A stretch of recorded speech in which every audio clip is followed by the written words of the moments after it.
start again.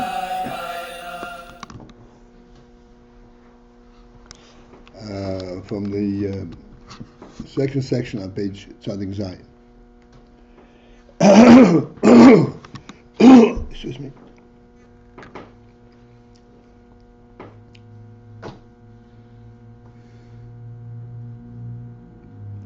The top of the section? No, in the middle. Oh, which line? Yeah.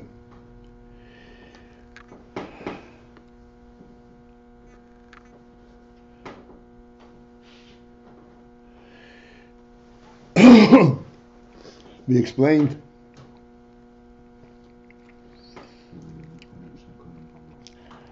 that in chochmah there is also an element, a part that is a sichli, that has a seichel quality.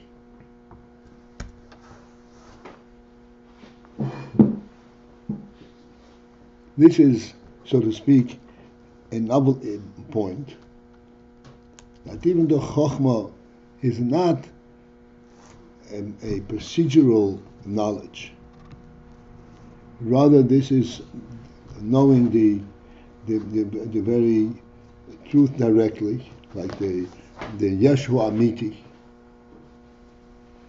like in sight. Yet in chochmah itself there is an element that's called that is a sichli. A sichli means that it is processed and relating to the human mind. Except, the Rebbe explained that the sichli in chochmah is not really an element of hasoga, where he reaches it and grasps it with his seichel, but rather that the chochmah, the AYIN that he had recognized, comes into his seichel in a hanocha manner, which means his seichel is able to accept it, not to by digesting it or anything like that. The seichel can relate to it. It's a hanocha.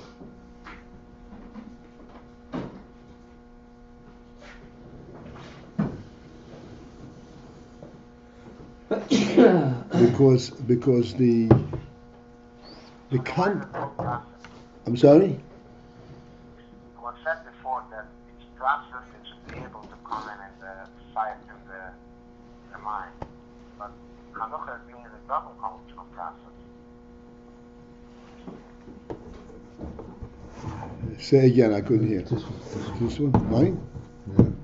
Was said that the Hanukkah comes into a process, which is able to come in the cycle, in the mind. But we understand that Hanukkah means it doesn't come to a process. It does not come to a process in a sense that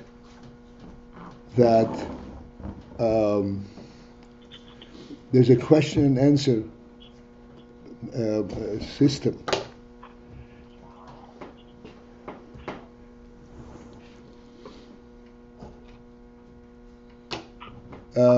One second. We have to. It is really a very difficult thing, but we have to. We all surely experience this in Hanocha. Just I want to look for a really gashmizike demonstration of what I mean by Hanocha.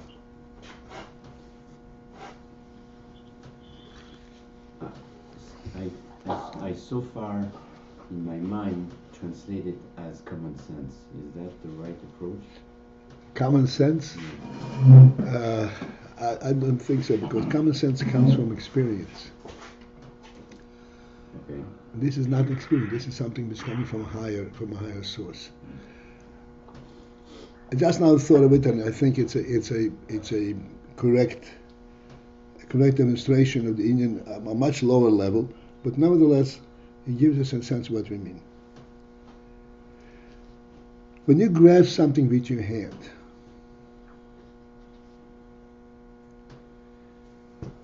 and then you lift it,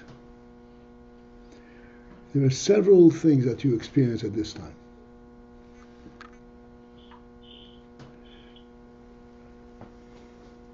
First, you experience the texture of the object that you now it's a hard piece of wood.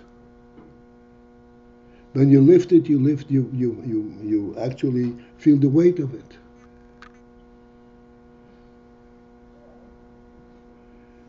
And it's conceivable that you will also be able to orient by lifting in terms of its size and so forth. All of these things are part of the experience of touch and the process that touch does by lifting it and so forth and feeling the texture. Then there is something much more subtle in touch, where you touch something that is not rough, that actually affects your hand. We discussed it a long time ago. There's a sensitivity in the hand, in touch. You feel there's something there, not by any effect upon your hand, but that you feel, you sense that there's something there. You feel something completely smooth, something that does not in any which way disturb the smoothness of your hand, and yet you feel it. This sensitivity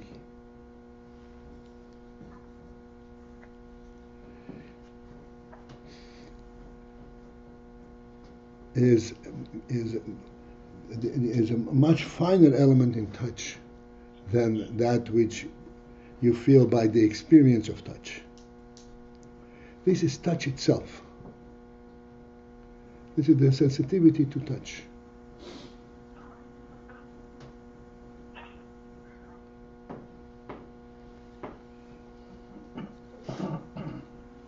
This sensitivity to touch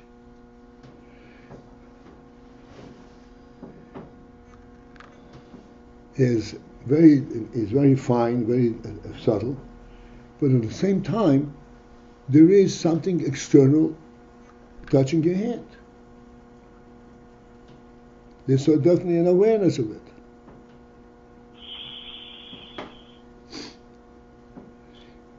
So I was thinking this could be a good means to think of this anocha sichlis.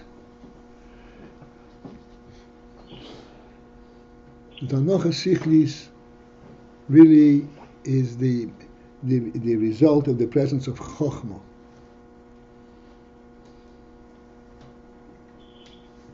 But chochmah is beyond awareness. It's not a personal experience at all. It's the reality itself. Yesh ha'amiti. Yesh ha'amiti. There's no definition and interpretation to yesh ha'amiti.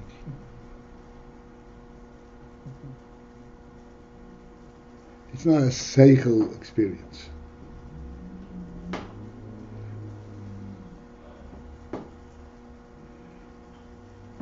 It cannot be interpreted and defined as a personal awareness.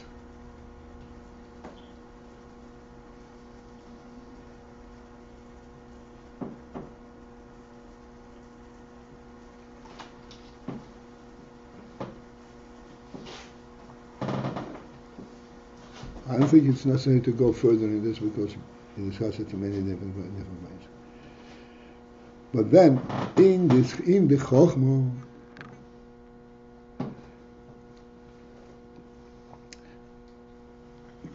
the chochmah is in human mind and human thought, and in this mind's process, it ultimately devolves to a lower level of having yes, there is such thing in the world. This world, there's a worldly recognition of this presence. In essence, Yeshua Amiti is above world. but because the seichel odom, the person is in the world, it eventually devolves to something which is within the worldly context. It's called the kudas hanskola. As you point out, it's only on the kuda. Nakuda means it is just a point, a very sharp point, a very sharp awareness. But on the other hand, Nakuda is also a dimension in the world. It can be identified in a worldly context.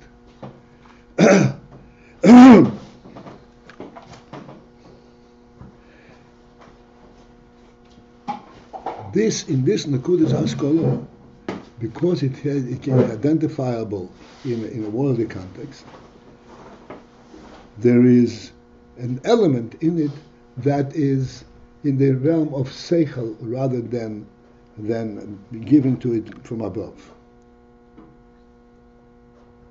Seichel means this is something which is within human orientation.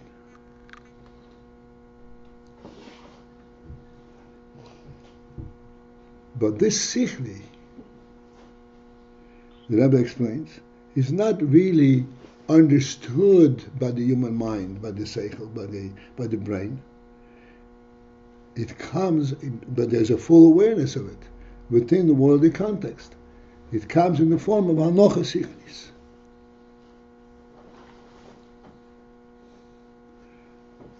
Which means, yes, there's a worldly awareness, but it is not an awareness that the world proved it. But the world recognizes the truth of it.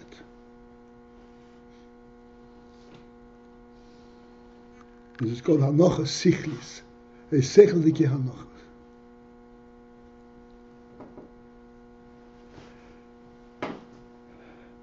This is the world orientation from chochmah.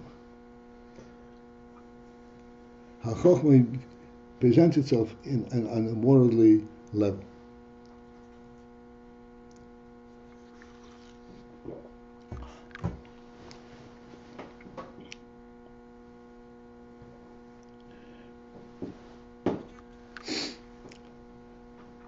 And the Rebbe explained at the end of the top section an important principle that again, this is something which everyone experiences without being aware of it, that the first recognition of any seichel, when we said it makes sense, is not based on any kind of argument. It's acceptable to your seichel. This is also an element of hanocha sichlis.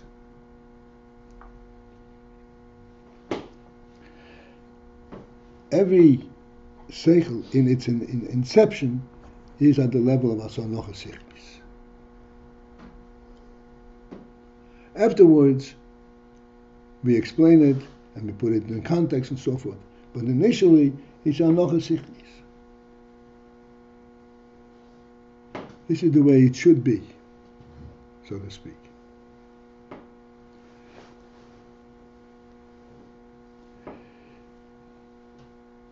Okay, now let's continue with this second section on page Tzaddik Zayin.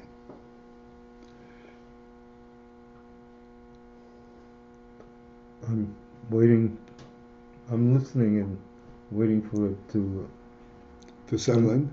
Well, to settle in is one, and how it will progress from here. Well, there's definitely parts of it I don't understand. The Yesh Amiti coming to a seichel. The only thing I can understand is that even though chochmah is the mayor of the Yeshon Amiti, but it is nonetheless, it's not, don't call it a keli maybe, but it's not one and the same as it. It becomes one with it because it's shining into it, and from shining into it, then that becomes how it could orient to a worldly situation. Okay. So here's what needs to be considered, and then that becomes much more acceptable.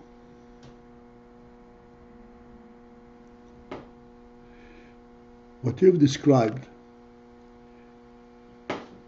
is an awareness of two separate entities. Well, you know something, but you remain separate from it. You know about it.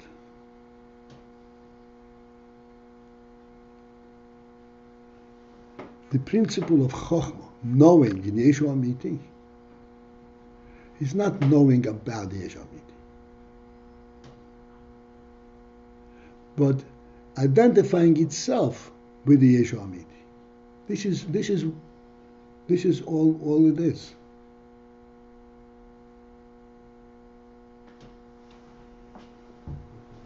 Identifying itself or yourself? I don't know how to distinguish that. The chochmah, it identifies itself with the Yeshua Amiti. There's no yourself. That's the known. What? That's where we come to Anocha Sichli? Yeah, eventually it comes to Anocha Sichlis. But initially this is higher than Anocha Sichlis. This is the way it is known in the chochmah itself.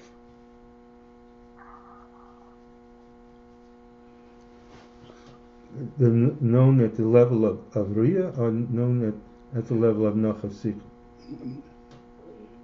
It starts from Riyah, and then it goes down to Anocha Sichlis. Anocha Sichlis, this is where we say it becomes like Seichel.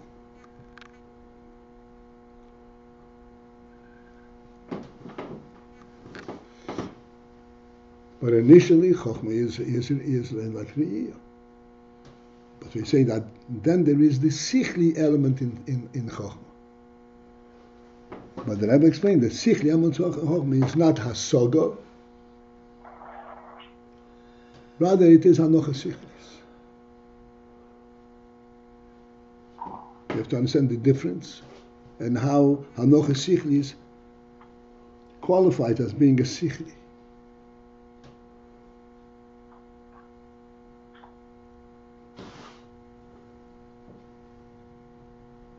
Like we said many times, right? You see something and it makes sense. Is that Seichel or is that Riyah?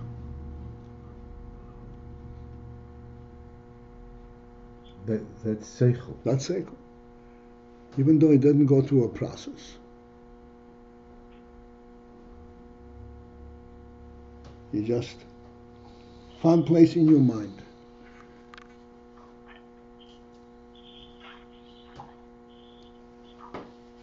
The reason it found place in your mind is because your mind is imbued and affected by a higher level with chochmah. And this is why on this level it makes sense.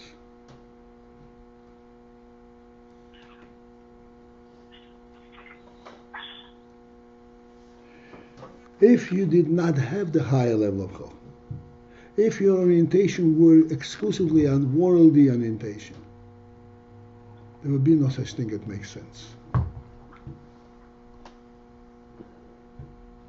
Everything would have to be proven on its own basis.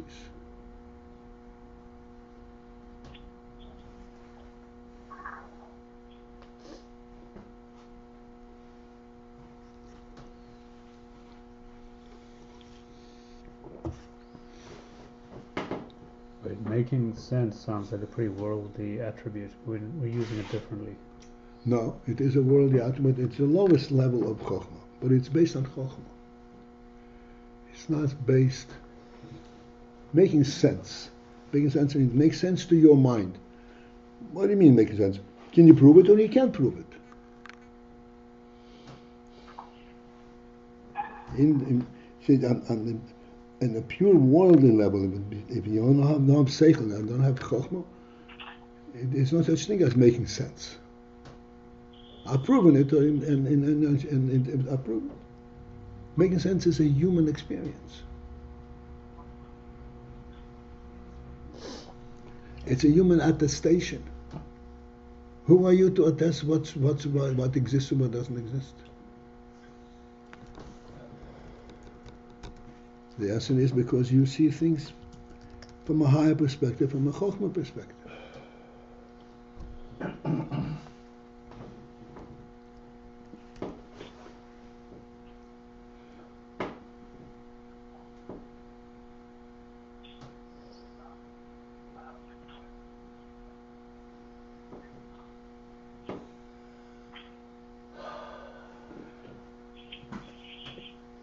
When Adam Arishon named the animals, was that on the level of chochmah or hanacha?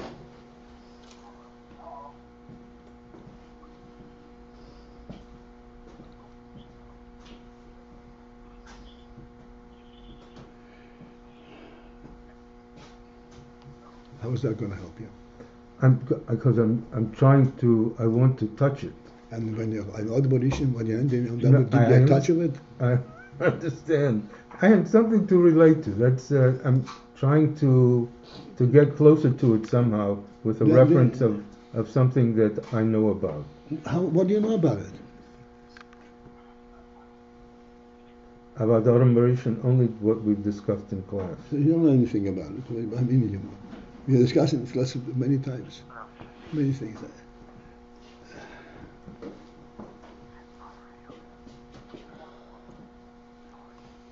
You're trying to get to identify in hanocha sichlis or chochmah. What do you? Yes, hanocha sichlis. Yes, I want something that I've heard about already. That. So I said, things make sense. What does making sense mean?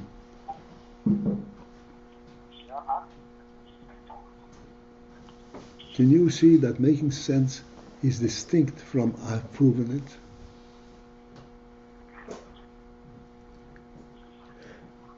Yes. Yeah, it's like I sense that there's a difference. Okay.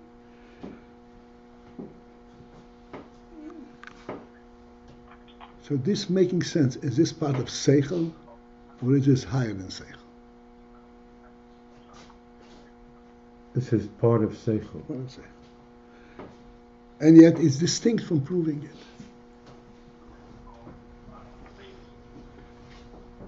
So on what basis does it make sense if you didn't prove it?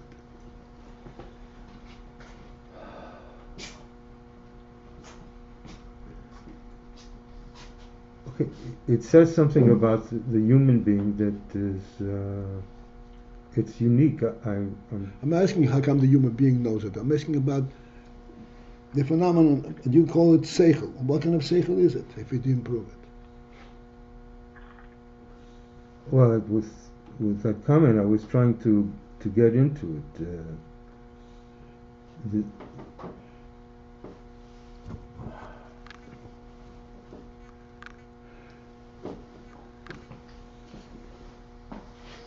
So the phenomenon of making sense, essentially, is having some insight as to what reality is, what the world is. On the basis of that insight, you say, this makes sense. That insight itself is not a worldly proof. In other words, it's not a gashmistic thing. It's a sense of what world is about. This is chochmah.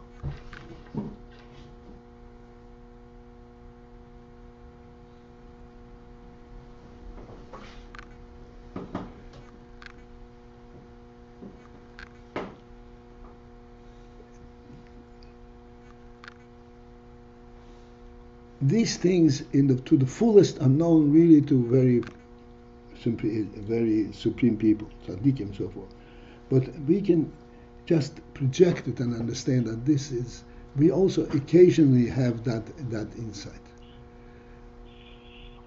Like we say all the time, the human being knows that there is a world. The animal does not know that there is a world.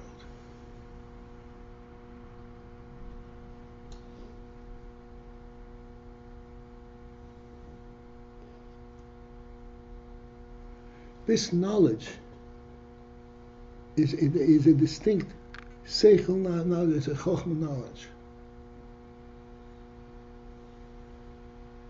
The world is real. Does the animal have that idea that the world is real?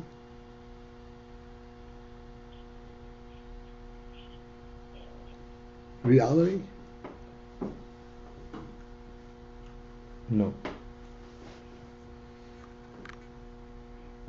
What is this knowledge by human being that the world is real?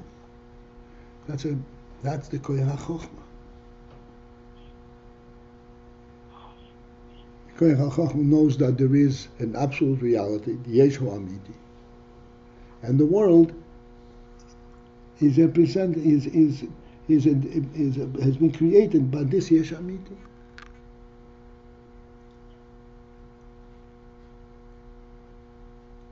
And for this reason, you're not allowed to go and destroy things in the world.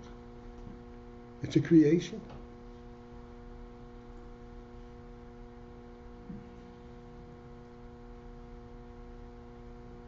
Even as you will not go into somebody's home and start breaking the tables and the chair down.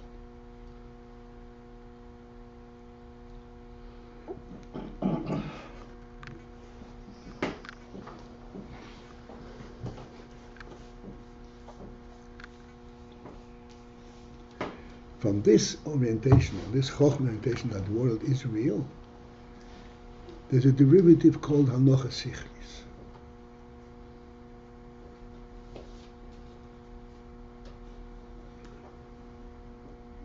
Like we said, a human being has to eat at a table in one place, not walk around and eat. Not there's anything wrong with it, but it's not bekovedik. The hanocha sichlis says, no, that's the way to eat.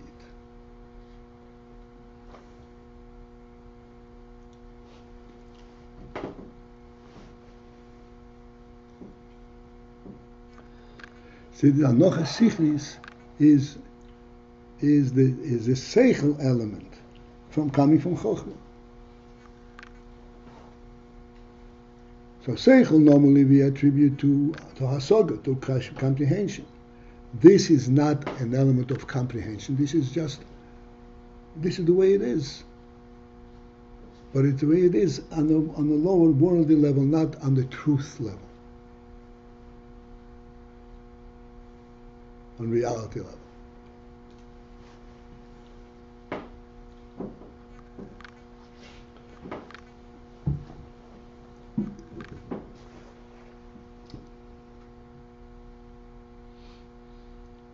Okay, are we getting through a little bit? A little bit.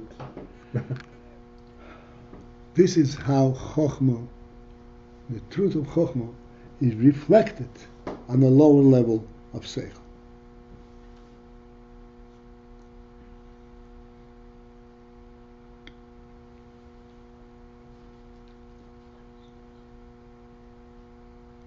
So that, what's the in our terms, what's the effect of that? What's the benefit of that? The effect of that is that even when we are in our simple practical experiences, eating and sleeping and walking and talking and so, there is a certain sense of reality behind it. We're not just acting on the surface. We're not reactive. We are proactive.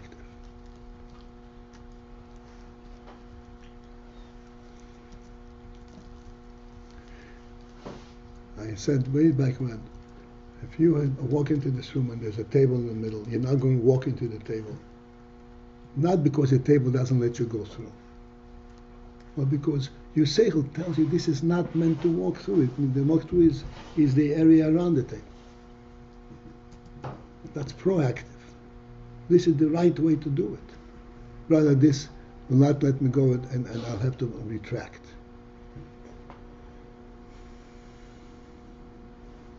This is a sichli in a simple human orientation. Its origin is in chochmah. There were no such thing as a reality. Then there would be no such thing as noch a sichli either.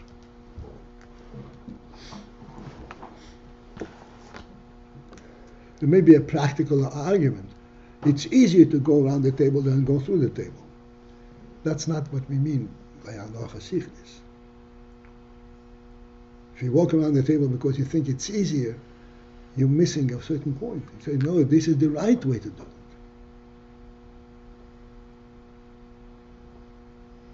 This is the design of the room.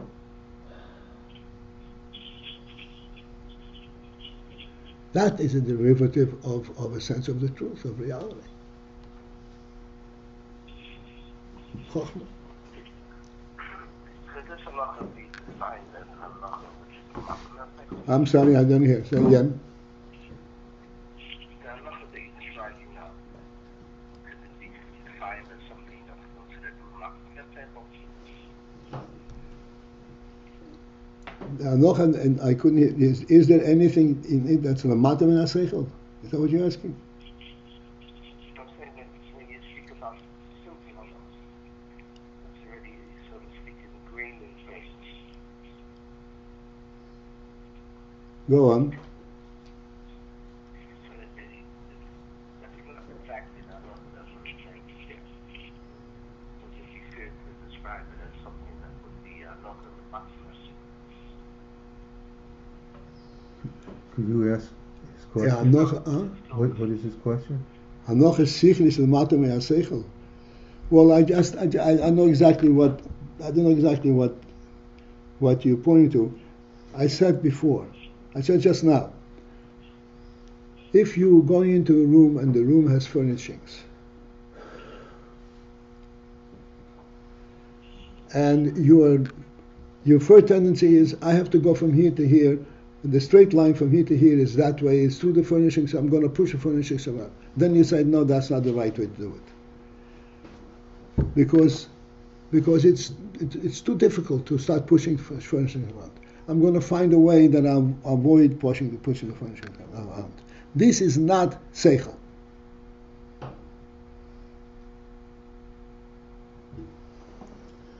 The seichel is that it will tell you there is an initial design of this room, a means by which to go from one place to the other. That's the proper way to design a room. This room has a truth to it. It was designed by a seichel, and therefore there is definitely, and now I have to find which is the way it was meant to go through.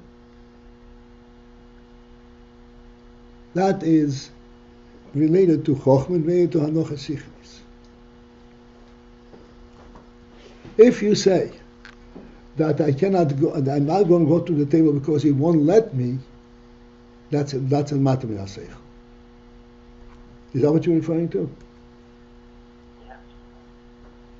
Yeah, that's a matam in seichel. That's not a seichel. An animal has that's the only orientation it has. If I go into the wall, it's going to hurt me. So then he avoids the wall.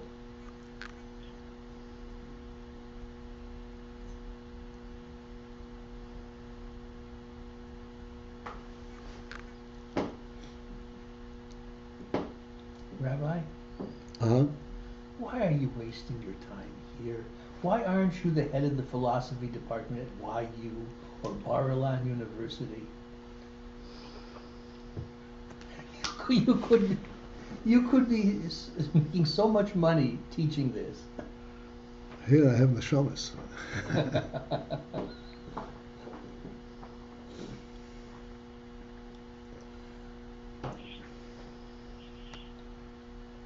All right?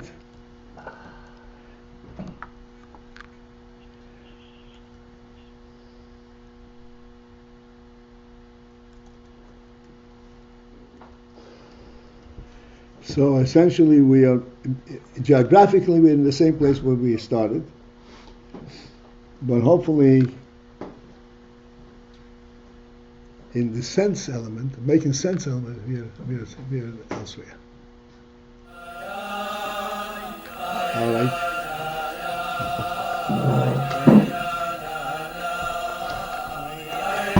So my question is, why do you increase this question all the time?